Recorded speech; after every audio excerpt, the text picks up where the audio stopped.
లక్ష్మీదేవికి అతి ప్రియమైన తామర ఒత్తి ఎలా చేసుకుందామో చూపిస్తాను. ముందుగా 5 ఒత్తులు సమానంగా ఉండేలాగా తీసుకోవాలి. అన్నిటిని ఇట్లా సగంకి సమానంగా ఫోల్డ్ చేయండి.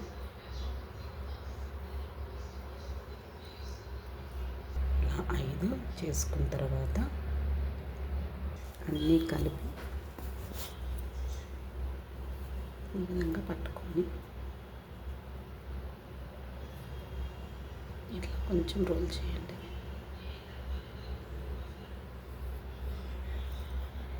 ఇలా రోల్ చేసిన తర్వాత ఇంకొక ఒత్తితో దీనిని మనం ఇక్కడ కట్టేద్దాం.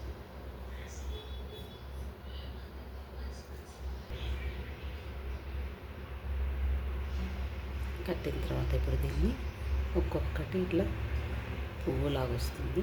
ఇట్లా దీన్ని మనం విడదీసేద్దాం. ఇలా విడదీసాక ఇలా వస్తుంది. దాన్ని ఇలా పెట్టుకుందాం. తామర పువ్వు ఒత్తు రెడీ. ఇది బయట మార్కెట్లో తీసుకుంటే మనకు ఒక్కొక్కటి 40 రూపాయల పైన వస్తుందండి. అది కూడా పల్చగా ఉంటుంది.